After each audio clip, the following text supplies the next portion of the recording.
ಸ್ನೇಹಿತರೆ ನಮಸ್ತೆ. ನಿಮಗೆಲ್ಲ ಗೊತ್ತಿರೋ ಹಾಗೆ ಈ ಬರೋ ಜುಲೈ 26ನೇ ತಾರೀಕು ನಾವು ಕಾರ್ಗಿಲ್ ವಿಜಯ ದಿವಸನ ಆಚರಣೆ ಮಾಡ್ತಾ ಇದ್ದೇವೆ. ಈ ನಿಟ್ಟಿನಲ್ಲಿ ಈ ವರ್ಷ ತುಂಬ ವಿಶೇಷ. ಯಾಕೆ ಅಂತ ಕೇಳಿದರೆ ಕಾರ್ಗಿಲ್ ವಿಜಯ ದಿವಸ ಆಗಿ 25 ವರ್ಷ ಆಗಿದೆ ಸ್ನೇಹಿತರೆ. ಅಷ್ಟೇನಾ ಅಂತ ಹೇಳಿದರೆ ಖಂಡಿತ ಇಲ್ಲ. ಈ 25 ವರ್ಷಕ್ಕೆ ನಾನಿಷ್ಟು ಏನಾದರೂ ಒಂದು ಸಂಭ್ರಮದಿಂದ ಒಂದಿಷ್ಟು ವಿಚಾರಗಳನ್ನು ನಿಮ್ಮ ಜೊತೆ ಚರ್ಚೆ ಮಾಡಬೇಕು ಅನ್ನೋ ದೃಷ್ಟಿಯಿಂದ ಕೆಲವು ಸೈನಿಕರ ಒಂದಿಷ್ಟು ಜೀವನಾಂಶವನ್ನು ನನ್ನ ಜೊತೆ ಚರ್ಚೆ ಮಾಡ್ತಾ ಇದ್ದೇನೆ. ಮುಂದೆ ಕೆಲವು ದಿನಗಳ ಕಾಲ ನಾನು ಕೆಲವೊಂದಿಷ್ಟು ಸೈನಿಕರ ಒಂದಿಷ್ಟು ಜೀವನಾಂಶವನ್ನು ಕೆದಕಿ ನಾನು ಅಧ್ಯಯನವನ್ನು ಮಾಡಿ ನಂತರ ನಿಮ್ಮ ಮುಂದೆ ಪ್ರೆಸೆಂಟ್ ಮಾಡುವಂಥ ಕೆಲಸವನ್ನು ಮಾಡ್ತಾ ಇದ್ದೇನೆ ಸ್ನೇಹಿತರೆ.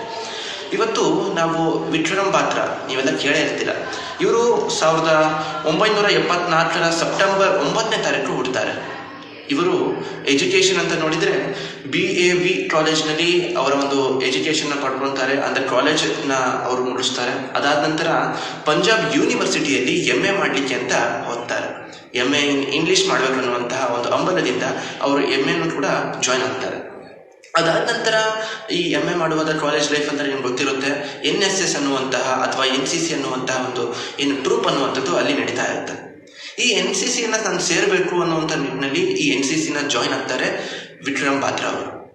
ವಿಕ್ರಮ್ ಬಾತ್ರಾ ಅವರು NCCಯನ್ನು ಜಾಯ್ನ್ ಆಗಿ ಅಲ್ಲಿ ನಡೀತಿರುವಂತಹ ಎಲ್ಲ ಆಕ್ಟಿವಿಟೀಸ್ನಲ್ಲೂ ಸಕ್ರಿಯವಾಗಿ ತಮ್ಮನ್ನು ತಾವು ತೊಡಗಿಸ್ಕೊಂಡಿರ್ತಾರೆ.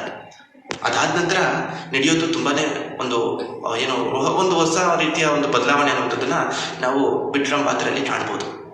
ಅವರು ಇಂಟರ್ ಸ್ಟೇಟ್ ಕ್ಯಾಂಪ್ ಅನ್ನುವಂಥದ್ದು ಏನು NCC ನಡೆಸ್ತಾ ಇರುತ್ತೋ ಆ NCCಯಲ್ಲಿ ಆ ಕ್ಯಾಂಪ್ನಲ್ಲಿ ಅವರು ಭಾಗವಹಿಸಿ ಅಲ್ಲಿರುವಂತಹ ಎಲ್ಲರ ಮನಸ್ಸನ್ನು ಗೆದ್ದು ಅವರು best NCC air wing candidate of Punjab ಅನ್ನುವಂತಹ ಶ್ರೇಷ್ಠ ವಾಕ್ಯಕ್ಕೆ ಪಾತ್ರರಾಗ್ತಾರೆ. ಅದಾದ ನಂತರ 1994ರಲ್ಲಿ ರಿಪಬ್ಲಿಕ್ ಡೇನ ಪೀರಿಯಡಲ್ಲೂ ಕೂಡ ಅವರು ವಿಜೃಂಭಣೆಯಿಂದ ಅಂದರೆ ಒಂದು ಶಿಸ್ತಿನಿಂದ NCCಯನ್ನು ಪ್ರೆಸೆಂಟ್ ಮಾಡೋದ್ರ ಮೂಲಕ ಆ ಒಂದು ಪೆರೇಡ್ನಲ್ಲಿ ಇವರು ಸಹ ಭಾಗವಹಿಸಿರ್ತಾರೆ. ಇದಾದ ನಂತರ ಅದೇನು ಹೇಳ್ತೀವಿ ನಾವು, ರಕ್ತಗತವಾಗಿ ಬಂದಿದ್ರಷ್ಟೇ ರಾಷ್ಟ್ರ ಸೇವೆ ಅಂತ ಕೆಲವೊಂದು ಮಾತಿದೆ. ಅದಾದ ನಂತರ ರಾಷ್ಟ್ರ ಸೇವೆಗೆ ಯಾವುದೇ ರೀತಿಯಾದಂಥ ಹಿನ್ನೆಲೆ ಬೇಕಾಗಿಲ್ಲ ಅಂತ ಇವರಿಗೆ ಅವರ ಅಜ್ಜ ಅಂದರೆ ಅವರ ತಾಯಿಯ ತಂದೆ ಅನ್ನುವಂಥವ್ರು, ಅಂದರೆ ಇವರಿಗೆ ಅಜ್ಜ ಆಗಬೇಕು, ಅವರು ಸಹ ಸೈನ್ಯದಲ್ಲಿ ಇದ್ದಂತಹ ಒಂದಿಷ್ಟು ಮಾತನ್ನು ಅವರು ಕೇಳಿಸ್ಕೊಂಡಿರ್ತಾರೆ. ಆ್ಯಂಡ್ ಆ ಒಂದು ಪ್ರೇರಣೆಯಿಂದ ರಾಷ್ಟ್ರಕ್ಕೆ ನಾನು ಏನಾದರೂ ಮಾಡಬೇಕು ಅನ್ನುವಂಥ ಒಂದು ಹಂಬಲ ಅನ್ನುವಂಥದ್ದು ವಿಕ್ರಮ್ ಬಾತ್ರಾ ಅವರಲ್ಲಿ ಜಾಸ್ತಿ ಇರುತ್ತೆ. ಇದಾದ ನಂತರ ಅವರಲ್ಲಿ something greater, something extraordinary which may bring fame to my country ಅನ್ನುವಂಥ ಒಂದು ವಾಕ್ಯ ಅನ್ನುವಂಥದ್ದು ಅವರ ಮನಸ್ಸಿನಲ್ಲಿ ಕುದಿತಾ ಇರುತ್ತೆ. ಏನಾದರೂ ರಾಷ್ಟ್ರಕ್ಕೆ ತರಬೇಕು ಅಥವಾ ಏನಾದರೂ ಒಂದು ಕೊಡುಗೆಯನ್ನು ಕೊಡಬೇಕು, ಒಂದು ಅತ್ಯುತ್ತಮವಾಗಿರುವಂಥ ಕೊಡುಗೆಯನ್ನು ನಾನು ರಾಷ್ಟ್ರಕ್ಕೆ ಕೊಡಬೇಕು ಅನ್ನುವಂಥ ಭಾವ ಅನ್ನುವಂಥದ್ದು ಅವರ ಮನಸ್ಸಿನಲ್ಲಿ ಆಗ ಬಂದಿರುತ್ತೆ. ಸರಿಸುಮಾರು ಒಂದು 24-23 ವರ್ಷದ ತರುಣ ಆ ಟೈಮಲ್ಲಿ ಅವರು. ಅದಾದ ನಂತರ ಅವರು 1996ರಲ್ಲಿ IMA ಅಂದರೆ ಇಂಡಿಯನ್ ಮಿಲಿಟರಿ ಅಕಾಡೆಮಿಗೆ ಜಾಯ್ನ್ ಆಗ್ತಾರೆ.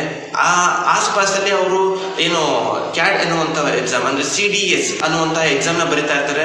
ಅದರಲ್ಲೂ ಸಹ ಅವರು MA ಇಂಗ್ಲೀಷ್ ಮಾಡುವ ಜೊತೆಗೆ CDS ಕೂಡ ಓದ್ತಾ ಇರ್ತಾರೆ. ಈ ಎಕ್ಸಾಮ್ನ ಬರೀತಿರುವಾಗ ಅವರು ಪಾಸ್ ಆಗ್ತಾರೆ. ಅದಾದ ನಂತರ ಟಾಪ್ 35ರಲ್ಲಿ ಇವರು ಸಹ ಒಬ್ಬರಾಗಿರ್ತಾರೆ. ಕೇಳಲಿಕ್ಕೆ ಎಷ್ಟು ಹೆಮ್ಮೆ ಅನಿಸುತ್ತೆ ಅಂದರೆ ಸ್ನೇಹಿತರೆ, MA ಇಂಗ್ಲೀಷ್ನ ಅಲ್ಲೇ ಅರ್ಧಕ್ಕೆ ನಿಲ್ಲಿಸಿ ಅವರು IMA ಕಡೆ ಅವರ ಮನಸ್ಸನ್ನು ಸೆಳೆಸ್ಕೊಂಡ್ಬಿಡ್ತಾರೆ.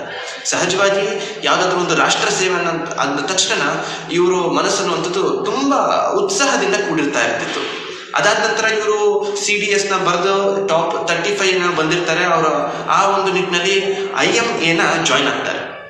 ಅದಾದ ನಂತರ 1996ರಲ್ಲಿ IMAನ ಜಾಯ್ನ್ ಆಗಿ 19 ತಿಂಗಳ ಕಾಲ ಅವರು ಟ್ರೈನಿಂಗ್ನ ತಗೊಂಡು ಅದಾದ ನಂತರ 1997ರಲ್ಲಿ ಡಿಸೆಂಬರ್ 6ನೇ ತಾರೀಕು ಅಲ್ಲಿರುವಂತಹ IMAಯಿಂದ ಗ್ರ್ಯಾಜುಯೇಷನ್ ಕೂಡ ಪಡೀತಾರೆ. ಅದಾದ ನಂತರ ನಡೆದಿದ್ದು ತುಂಬಾ ಒಂದು ದೊಡ್ಡ ರೀತಿಯಾದಂಥ ವ್ಯಕ್ತಿತ್ವ ಅವ್ರದ್ದು ರೂಢಿಸ್ಕೊಂಡ್ಬಿಡ್ತಾರೆ. ಲೆಫ್ಟಿನೆಂಟ್ ಆಫ್ ಆರ್ಮಿ ಅನ್ನುವಂತಹ ಜವಾಬ್ದಾರಿಯನ್ನು ಆರ್ಮಿ ಡಿಪಾರ್ಟ್ಮೆಂಟ್ ಅವರು ಅವ್ರಿಗೆ ಕೊಡ್ತಾರೆ. ಅದಾದ ನಂತರ ಏನು ಮಾಡ್ತಾರೆ ಅವರು ಈ ಲೆಫ್ಟಿನೆಂಟ್ನ ಕೆಲಸ ಏನಪ್ಪ ಅಂದರೆ ಟ್ರೂಪ್ನ ಲೀಡ್ ಮಾಡಬೇಕು, ಜೊತೆಗೆ ಈ ಸೋಲ್ಜರ್ಸ್ಗಳ ಅಂದರೆ ಸೈನಿಕರ ಪ್ರತಿಯೊಂದು ಪ್ಲ್ಯಾನನ್ನು ಡಿಸೈನ್ ಮಾಡೋದಾಗಿರ್ಬೋದು. ಅದಾದ ನಂತರ ಎಕ್ಸ್ಟ್ರಾರ್ಡಿನರಿ ಆಗಿರುವಂತಹ ಪ್ಲ್ಯಾನ್ನ ಎಕ್ಸಿಕ್ಯೂಟ್ ಮಾಡೋದರ ಜವಾಬ್ದಾರಿ ಈ ಲೆಫ್ಟಿನೆಂಟ್ಗಳಿಗೆ ಇರುತ್ತೆ. ಈ ಒಂದು ಪೋಸ್ಟ್ನ ಕೂಡ ಅವರು ಜವಾಬ್ದಾರಿಯಿಂದ ನಿರ್ವಹಿಸ್ತಾರೆ ಸ್ನೇಹಿತರೆ. ಅದಾದ ನಂತರ ಕಾರ್ಗಿಲ್ ವಾರ್ ಬರುತ್ತೆ. 1999ರಲ್ಲಿ ಅವರು ಕಾರ್ಗಿಲ್ನ ಏನು ವಾರ್ಗೆ ಸಂಬಂಧಪಟ್ಟಂತೆ ಒಂದಿಷ್ಟು ಏನು ಲೀಡ್ನ ತಗೊಂತಾರೆ. ಅಂಡ್ ಅಲ್ಲಿ ವಿಕ್ರಮ್ ಬಾತ್ರಾ ಅವರು ಕ್ಯಾಪ್ಟನ್ಶಿಪ್ನು ಕೂಡ ಏನು ಕ್ಯಾಪ್ಟನ್ ಆಗಿ ಆ ಒಂದು ತಂಡವನ್ನ ಲೀಡ್ ಮಾಡ್ತಾ ಇರ್ತಾರೆ. ಅದಾದ ನಂತರ ಅವರು ಏನು ಬ್ಯಾಟಲ್ ಪಾಯಿಂಟ್ 5140 ಅನ್ನುವಂತಹ ಏನು ಸ್ಪಾಟ್ ಅನ್ನು ಸಹ ಗೆಲ್ತಾರೆ. ಅದಾದ ನಂತರ ಬ್ಯಾಟಲ್ ಪಾಯಿಂಟ್ 4875 ಅಲ್ಲಿ, ಇನ್ನೊಂದ್ಸರಿ ಹೇಳ್ತಾ ಇದ್ದೀನಿ, ಬ್ಯಾಟಲ್ ಆಫ್ ಪಾಯಿಂಟ್ 4875 ಅಲ್ಲಿ ಅವರು ಏನು ಕದನವನ್ನ ಮಾಡುವಾಗ ಏನು ಸುಬೇದಾರ್ ರಘುನಾಥ್ ಸಿಂಗ್ ಅನ್ನುವಂಥವ್ರು ಅವ್ರ ಜೊತೆ ಇರ್ತಾರೆ. ಅಂಡ್ ಅವ್ರ ಜೊತೆ ವಿಶೇಷವಾಗಿ ಅವ್ರ ಜೊತೆ ಇದ್ದಂಥ ಒಂದು ಏನು ಸೈನ್ಯದ ಪಡೆ ಅನ್ನುವಂಥದ್ದು ಅವ್ರ ಜೊತೆ ಇರುತ್ತೆ. ಎದುರಾಳಿ ಅವರು ಆ ಪಾಕಿಸ್ತಾನಿಯರು ಏನು ಸಿಂಗ್ ರಘುನಾಥ್ ಅವರ ಮೇಲೆ ಮತ್ತೆ ಅವ್ರ ಜೊತೆ ಇದ್ದಂಥವ್ರ ಮೇಲೆ ಏನು ದಾಳಿನ ಸ್ಟಾರ್ಟ್ ಮಾಡಿದ ನಂತರ ಅವ್ರಿಗೆ ಯಾರೋ ಒಬ್ಬ ಅವ್ರ ಜೊತೆ ಇದ್ದಂತಹ ಸೈನಿಕನಿಗೆ ಸ್ವಲ್ಪ ಹೇಟ್ ಆಗ್ಬಿಡುತ್ತೆ. ಗಾಯಗೊಂಡಂತಹ ಸೈನಿಕರನ್ನ ರಕ್ಷಿಸಬೇಕು ಅಂತ ಹೇಳಿ ಆ ಬಿದ್ದಿರುವಂತಹ ಒಂದು ದೇಹವನ್ನ, ಇನ್ನ ಜೀವಂತವಾಗಿರುವಂತಹವ್ರನ್ನ ಎಡೆದು ತರುವಾಗ ತನಗೆ ತಾನು ಆ ಏನು ವಿರೋಧಿಗಳ ಗುಂಡಿಗೆ ಅವರ ಏನು ದೇಹವನ್ನ ಕೊಟ್ಬಿಡ್ತಾರೆ ಸ್ನೇಹಿತರೆ. ಅದಾದ ನಂತರ ಅವರು ಏನು ಅವರ ದೇಹವನ್ನ ಲಿಫ್ಟ್ ಮಾಡ್ಕೊಂಡು ತರೋ ಜೊತೆಗೇನೆ ಎದುರಾಳಿಯಿಂದ ಒಂದು ಚೆಸ್ಟ್ ಅಂದ್ರೆ ನಮ್ಮ ಅವರ ಎದೆ ಭಾಗಕ್ಕೆ ಒಂದು ಗುಂಡು ಅನ್ನೋದು ಬಂದು ತಾಕ್ಬಿಡುತ್ತೆ. ಅದಾದ ನಂತರ RPG ಅನ್ನುವಂತಹ ಏನು ಒಂದು ಮಿಷನ್ ಇದೆ, ಆ ಒಂದು ಸೈನ್ಯದಲ್ಲಿ ಬಳಸುವಂತಹ ಏನು ಸಾಮಗ್ರಿ ಇದೆ, ಅದು ಅವರ ಹಣೆಗೆ ನೇರವಾಗಿ ಬಂದು ಹೊಡೆದು ಬಿಡುತ್ತೆ. ಕುಸಿದು ಈ ವಿಕ್ರಮ್ ಬಾತ್ರಾ ಅವರು ಬಿದ್ದುಬಿಡ್ತಾರೆ.